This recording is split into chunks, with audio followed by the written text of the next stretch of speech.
কোথায় গেলি রে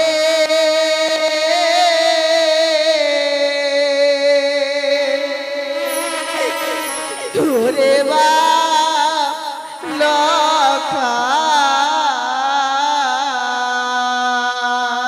লখাই একেবারে মা বলে কোলে আয় রে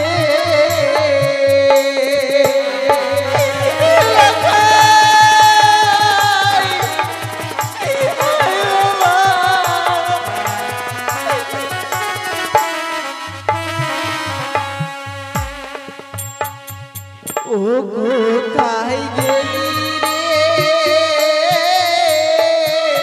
ওরে বাপ লখাই বাবলে কোলে আয় রে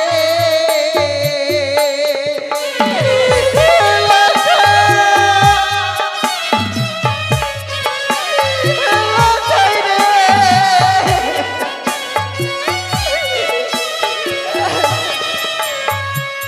ও লখাই রে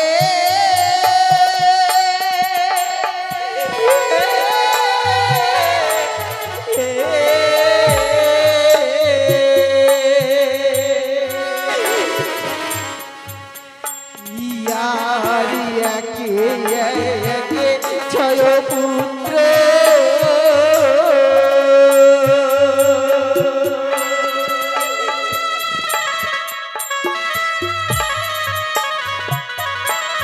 ওই না ভাষায় নামছা ঘুরে রে বাবলে বুকে আয় রে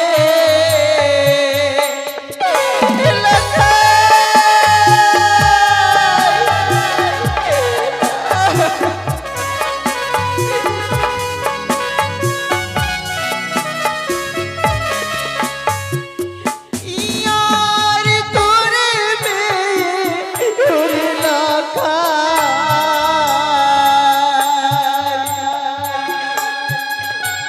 লখাই ওই না সব গিয়েছি ভুলে রে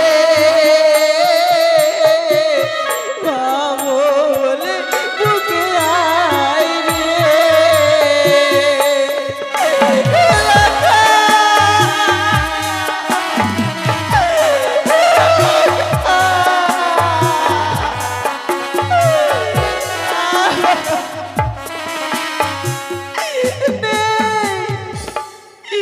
আমার লখাই নেই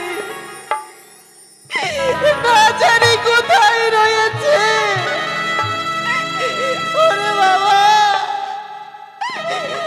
আয় ফিরে আয় ফিরে এসে আমাকে বাবা বলে না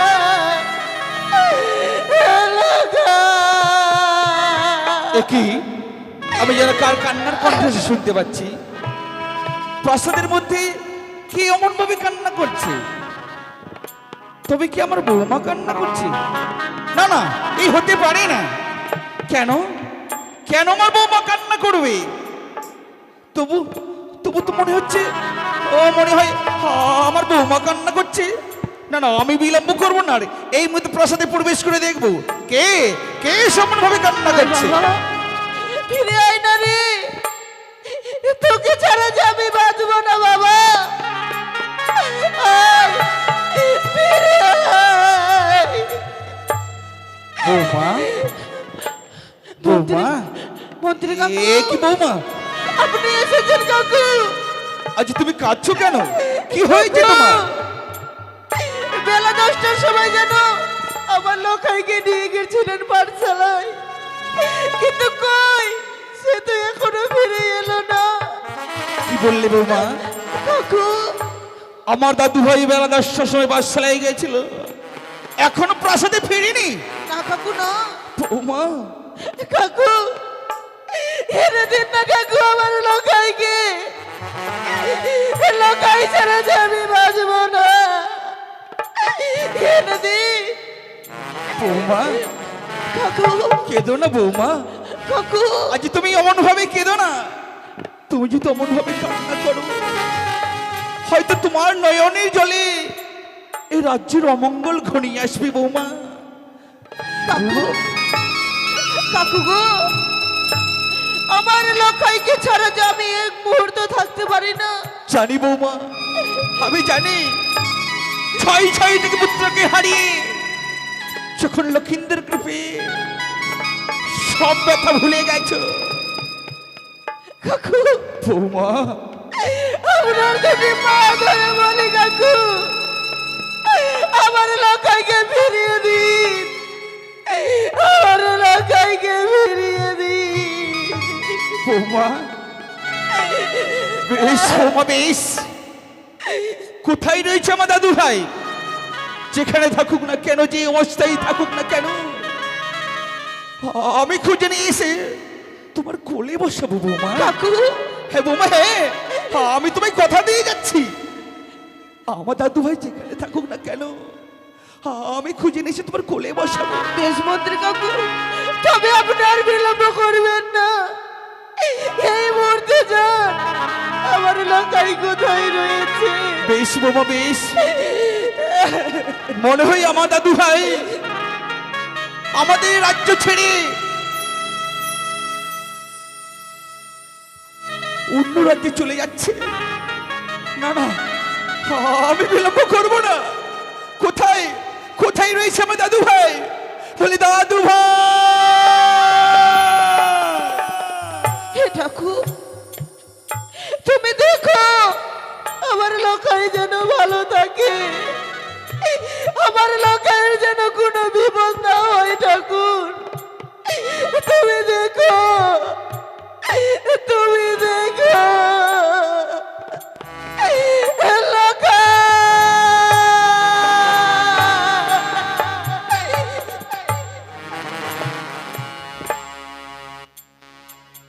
দাদু ভাই,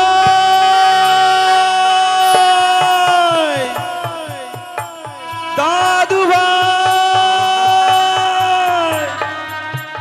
কোথায় রে? হরি দাদু ভাই, একটিবার আমার সম্মুখে আয়। আমি যার পথ চলতে পারছি না রে দাদু ভাই, একটিবার আমার সম্মুখে আয়। আমি জানি তুই বড় অভিমানী, তাই অভিমানী করে আর অমন ভাবে লুকিয়ে থাকিস নি। তাই বলছি একটিবার আমার সম্মুখে আয়। না, তবে কি আমার দাদু ভাই আমার কণ্ঠস্বর শুনতে পাই না? আমি কি সত্যি সত্যি আমার দাদু ভাইকে হারিয়ে ফেলবো? এ হতে পারে না। হে ঠাকুর, হে ঈশ্বর, আজ তুমি আমায় বলে দাও, আমি কোথায় গেলে আমার দাদু ভাইকে খুঁজে পাবো? তুমি আমায় একটিবার বলে দাও। ওই তো, ওই তো আমার দাদু ভাই চলে যাচ্ছে। দাদু ভাই, দাদু ভাই, আয় দাদু ভাই, আয়। ওই তো আমার দাদু ভাই নয়। ওরে দাদু ভাই, আমি যে তোর জননীকে কথা দিয়ে এসেছি রে। আজ যদি আমি তোকে খুঁজে না পাই, তবে হবে না, হবে না আমার প্রাসাদে যাওয়া। তবে কি আমি সত্যি হারিয়ে ফেলবো? এ হতে পারে না। আজ যদি আমার দাদু ভাইকে হারিয়ে ফেলি, আমি কি করে থাকবো? আমি যে দাদু ভাইকে ছাড়া থাকতে পারবো না। ওগো চম্পলা মাসিগণ, কেউ কেউ দেখেছ আমার দাদু ভাইকে? না না, কেউ দেখেনি, কেউ বলতে পারে না। আজ আমার দাদু ভাই কোথায় কেউ বলতে পারে না। তবে আমাদের রাজ্য ছেড়ে হয়তো অন্য রাজ্যে চলে যাচ্ছে। না না, আমি আর বিলম্ব করবো না। আমাদের রাজ্য ছেড়ে আমি ওই তো ওই রাজ্যে চলে যাবো। বলে দাদু ভাই।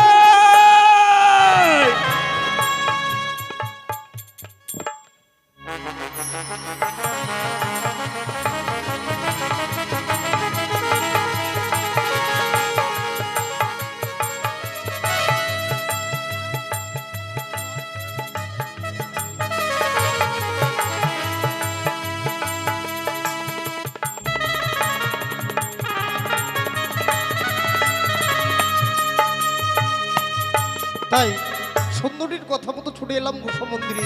এই মুহূর্তে আমি গোসা মন্দিরে প্রবেশ করবো। দেখি আজকের দিনে আমায় কে নিতে আসে এই গোসা মন্দিরে। দাদু ভাই, উনি দাদু ভাই, দাদু ভাই, আমি যে তোকে খুঁজে পেলাম না রে। তুমি কি আমি সত্যি হারিয়ে ফেলবো? হে ঠাকুর, আজ তুমি আমায় শক্তি দাও। আমি কোথায় গেলে আমার দাদু ভাইকে খুঁজে পাবো? একই দেখছি আমি,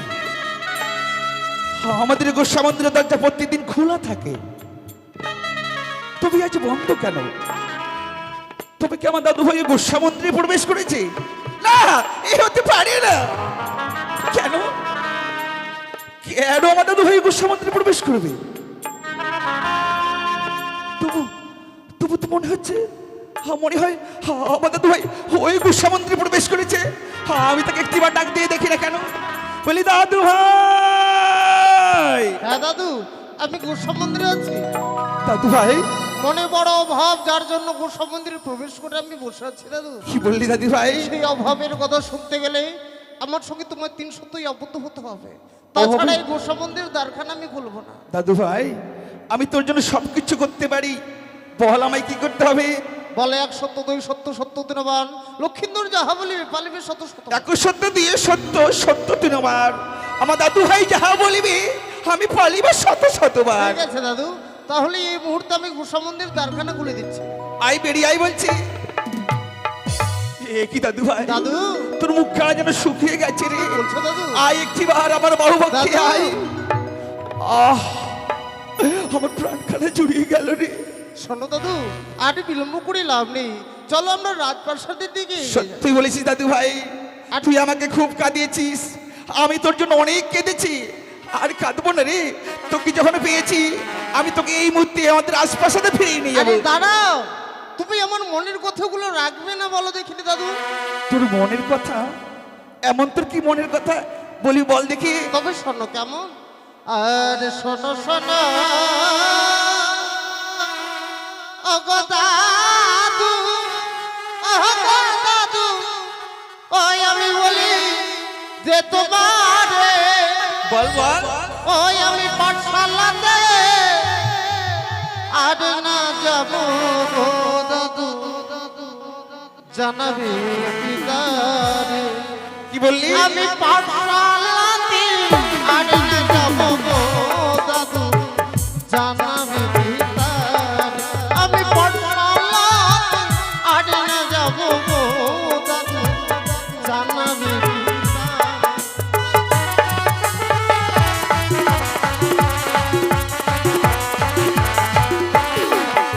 শোনো দাদু, পাঠশালা লেখাপড়ে একদমই আমার ভালো লাগে না। পার্সেলে তোকে লিখে পড়া ভালো লাগে না? পার্সেলে যাবি না, তুমি কি করবি? পাঠশালা লেখাপড়া দাদু মন তো লাগে না, পাঠশালা লেখাপড়া গো আমার ভালো তো লাগে। ওই না পাঠশালা লেখাপড়া গো ভালো লাগে না।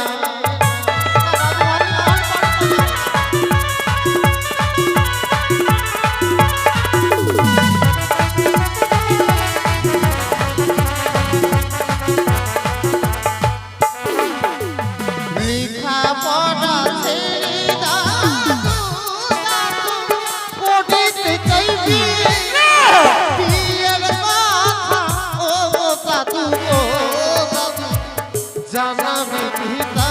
পারবো না রে। আমার বিয়ের কথা, ও গো দাদু গো, জানাবি পিতা।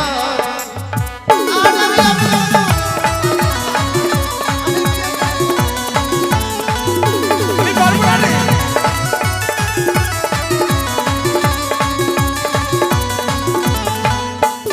শোনো দাদু, আমি 1 সপ্তাহের মধ্যে বিয়ে করতে চাই।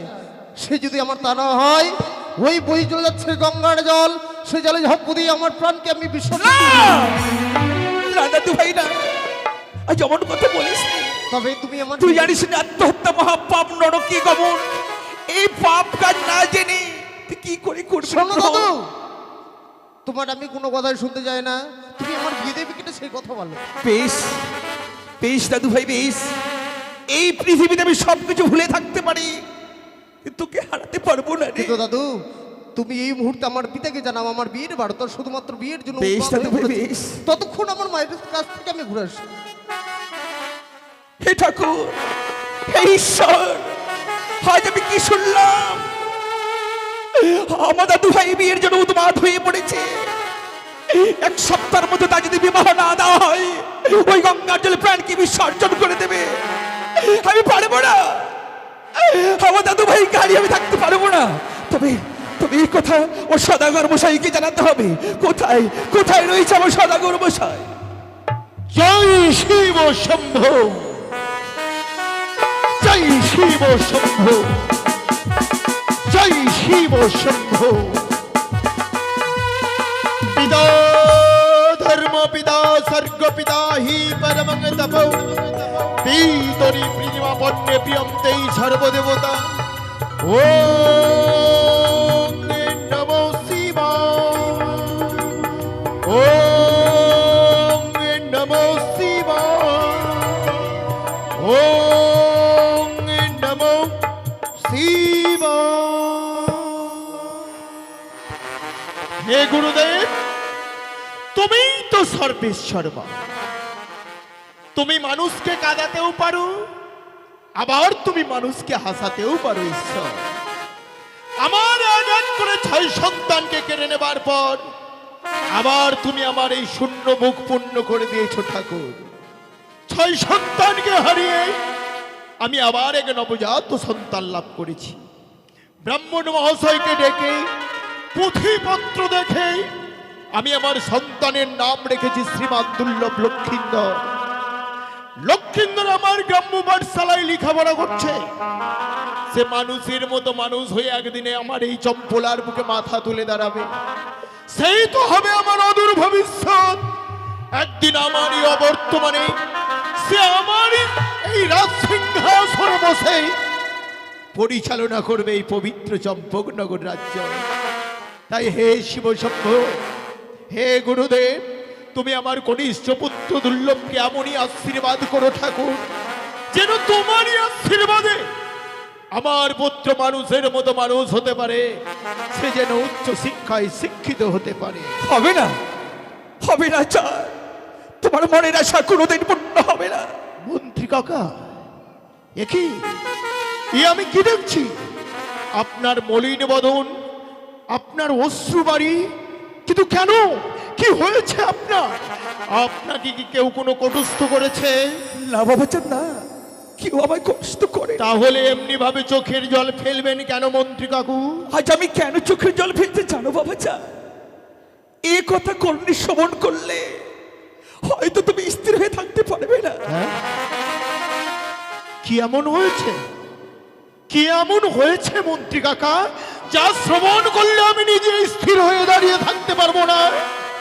কিন্তু আপনি যদি তা প্রকাশ না করেন, তাহলে আমি এই সমস্যার সমাধান করব কি করে? বেশ, তাই বলছি শোনো। আজ আমার দাদু ভাই ওই পাঠশালায় থেকে ফেরার পথে আমাদের প্রাসাদে না ফিরে আমাদের নোংরা গোসা ঘরে প্রবেশ করেছে। না, এ হতে পারে না। এই আপনি আমায় কি শোনালেন মন্ত্রী কাকা? আপনি আমায় কি শোনালেন? আমার পুত্র লক্ষিন্দর ও শেষ পর্যন্ত ওই নোংরা গোসা ঘরে। ছি, ছি মন্ত্রী কাকা, এ কথা শুনবার পর আজ যেন আমার উঁচু মস্তকটা নিচু হয়ে যাচ্ছে, আমার মান সম্মান ধুলায় মিশে যাচ্ছে। লক্ষিন্দর আমার গোসা ঘরে প্রবেশ করেছিল, এ কথা আজ আমি জেনেছি। যদি আমার চম্পলার কোনো প্রজা শোনে যে আমার লক্ষিন্দর গোসা ঘরে প্রবেশ করেছিল, তাহলে হ্যাঁ, ওরা সবাই আমাকে তিরস্কার করে বলবে চম্পলার অধীশ্বর চাঁদ সে নিজের সন্তানের অভাব মেটাতে পারে না বলে তার সন্তান আজ নোংরা গোসা ঘরে প্রবেশ করেছিল। মন্ত্রী কাকা, আমি ধনের অধীশ্বর, বানিয়া বংশের শ্রেষ্ঠ সওদাগর আমি। আমার আতালের ধনে পাতালে শুকাই, সোনার কুমড়ো ভূমিতে গড়াগড়ি খাই। আমার সন্তানের কিসের এমন অভাব রয়েছে যা আমি পূর্ণ করতে পারিনি বলাই সিয়াজ ওই নোংরা গোসা ঘরে প্রবেশ করেছিল। তার মনে বড় অভাব। মনের অভাব? হ্যাঁ হ্যাঁ, কি চাই আমার পুত্র? সে লেখাপড়া করতে চায় না। কিন্তু কেন? এই নাবালক বয়সী সন্তানে যদি আমার লেখাপড়া না করে, তাহলে সে কি করে উচ্চ শিক্ষায় শিক্ষিত হবে? কি করে মানুষের মতো মানুষ হয়ে আমার চম্পলার বুকে মাথা তুলে দাঁড়াবে? মন্ত্রী কাকা, কি হয়েছে আমার লক্ষ্মীন্দরের? সেই নাবালক বয়সে লেখাপড়া করতে চাইছে না কেন জানো? আজ আমার দাদু ভাই লেখাপড়া ছেড়ে বিয়ের জন্য উন্মাদ হয়ে পড়েছে। না না, এ কথা আপনি বলবেন না মন্ত্রী কাকা, এ কথা আপনি বলবেন না। আমার নাবালক সন্তান এই নাবালক বয়সে, না না না না না, এ হতে পারে না, এ হতে পারে না। মন্ত্রী কাকা, আপনি বলতে পারেন কেন কেন এই নাবালক বয়সে সন্তান আমার বিয়ে বলে উন্মাদ হলো? কে তুলে দিল আমার নাবালক সন্তানের কর্ণে এই বিয়ের মহামন্ত্র? আমি জানি না বাবা চাঁদ, আজ কেন কেন আমার দাদু ভাই বিয়ের জন্য উন্মাদ হয়ে পড়েছে আমি কিছু জানি না। আমি জানি। তুমি জানো? আমি জানি মন্ত্রী কাকা, কেন আমার পুত্র এই নাবালক বয়সে বিয়ে বলে উন্মাদ হয়েছে। আপনার মনে পড়ে সেই দুলালী ধাত্রীমার কথা? একদিন লক্ষ্মীন্দর পাঠশালা থেকে ফিরে এসে আমাকে বলেছিল যে ওগো পিতা, আমি আর কোনোদিন পাঠশালায় যাব না। আমি তখন লক্ষ্মীন্দরকে জিজ্ঞাসাও করেছিলাম যে কেন রে, এই নাবালক বয়সে তুই পাঠশালায় যাবি না কেন? ও তখন আমাকে কাঁদতে কাঁদতে বলল, পিতা গো, আমি যখন পাঠশালা থেকে বাড়ি ফিরে আসি, তখন প্রথম যে দুলালী ধাত্রীমা আমাকে বক্ষে জড়িয়ে ধরে ক্রন্দন করেনি কেন? আমি তৎক্ষণাৎ ভাবলাম নিশ্চয়ই আমার লক্ষ্মীন্দরের প্রতি ওই ধাত্রীমার কোনো লোভ রয়েছে।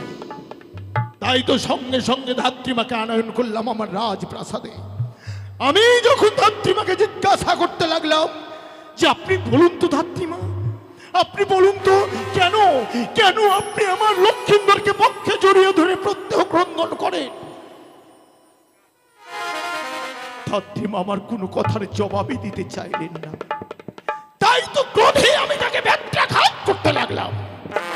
আর আমি যখন ধাত্রীমাকে ব্যত্রাঘাত করি, তখন ধাত্রীমা আমার ব্যত্রাঘাত সহ্য করতে না পেরে কাঁদতে কাঁদতে ধুলায় লুটিয়ে পড়ল আর বলল, সওদাগর মহাশয়, দ্বাদশ বৎসরের মধ্যে লক্ষ্মীন্দরের বিবাহ দিলে বিবাহ নিশীতে বাসর ঘরে ওই পদ্মারের আগে নাকি আমার লক্ষ্মীন্দরকে দংশন করবে। এ কথা বলতে বলতেই ধাত্রীমা আমার চণ্ডী মণ্ডপের সামনে শিলায় পরিণত হয়ে গেল। আমার আজও মনে পড়ে মন্ত্রী কাকা, আমার আজও মনে পড়ে প্রাসাদ ছেড়ে বের হয়ে যখন চণ্ডী মণ্ডপের সামনে গিয়ে ওই শিলা স্তূপ দর্শন করে বারবার মনে পড়ে যায় সেই দুলালী ধাত্রীমার কথা। এখনো তো আমার লক্ষ্মীন্দরের দ্বাদশ বৎসর পূর্ণ হয়নি। তাহলে সবকিছু জানবার পরেও আমি এই নাবালক বয়সে লক্ষ্মীন্দরের বিবাহ দেব কি করে? বাবা চাঁদ, সেই দিনের কথাগুলো আমি আজও ভুলিনি। এখনো আমার চোখের সামনে ভেসে ভেসে আসে। তবে যাহা বলে গেল আমার দাদু ভাই, এক সপ্তাহের মধ্যে তা যদি বিবাহ না দেওয়া হয়, ওই গঙ্গার জলে প্রাণকে বিসর্জন করে দেবে। না, এ হতে পারে না, এ হতে পারে না মন্ত্রী কাকা। আমার বংশের শেষ প্রদীপ এমনি ভাবে অকালে নিভে যেতে পারে না। আমি তাকে নিভে যেতে দেবো না। মন্ত্রী কাকা, আপনি না এই চম্পলার মহামন্ত্রী, আপনার যুক্তি মতোই না আমি এই চম্পকনগর রাজ্য পরিচালনা করি। তাহলে আপনার কাছে কি এমন কোনো যুক্তি নেই যে যুক্তি দিয়ে লক্ষ্মীন্দরের বিয়ের কথা ভুলিয়ে দেওয়া যায়? আছে আছে বাবা চাঁদ, আছে। আমার কাছে অনেক যুক্তি রয়েছে। তাহলে বলুন না, চুপ করে থাকবেন না, বলুন কি করলে আমরা লক্ষিন্দরের বিয়ের কথা ভোলাতে পারবো? তবে কিছু অর্থের প্রয়োজন বাবা। অর্থ নিয়ে আপনি ভাববেন না মন্ত্রী কাকা, আপনি শুধু বলুন আমাকে কি করতে হবে। তোমায় কিছু করতে হবে না, সেই অর্থ নিয়ে আমি ছুটে যাবো উড়িষ্যার কটক শহরে। কটক শহর? হ্যাঁ হ্যাঁ, কিন্তু সেখানে গিয়ে কি হবে মন্ত্রী কাকা? সেখানে গিয়ে সুন্দর একটা স্বর্ণগিরি বাজ পায়রা নিয়ে এসে আমার দাদু ভাইয়ের হস্তে তুলে দেবো। সেই পায়রা নিয়ে খেলা করতে করতে ভুলে যাবে সে বিয়ের কথা, আবার করবে সে লেখাপড়া। উত্তম, উত্তম যুক্তি। স্বর্ণগিরিবাজ পায়রা মানুষের সঙ্গে কথা বলতে পারে, সে পায়রা মানুষের সঙ্গে খেলা করে। সত্যিই তো, সন্তান লক্ষিন্দর আমার বয়সে নবীন, এই নবীন বয়সে সে স্বর্ণগিরিবাজ পায়রা পেলে পায়রা নিয়ে খেলতে গিয়ে বিয়ের কথা বিস্মরণ হয়ে যাবে। আর বিলম্ব নয় মন্ত্রী কাকা, যত অর্থের প্রয়োজন আপনি নিয়ে যান, পৃথিবীর যেই প্রান্তেই থাক সেই স্বর্ণগিরিবাজ পায়রা, আপনি সেই পায়রা ক্রয় করে নিয়ে এসে আমার লক্ষিন্দরের হস্তে তুলে দেবার ব্যবস্থা। বেশ বেশ বাবা চাঁদে বেশ, আমি আর বিলম্ব করব না, আমি এই মুহূর্তে ছুটে যাচ্ছি উড়িষ্যার কটক শহরে।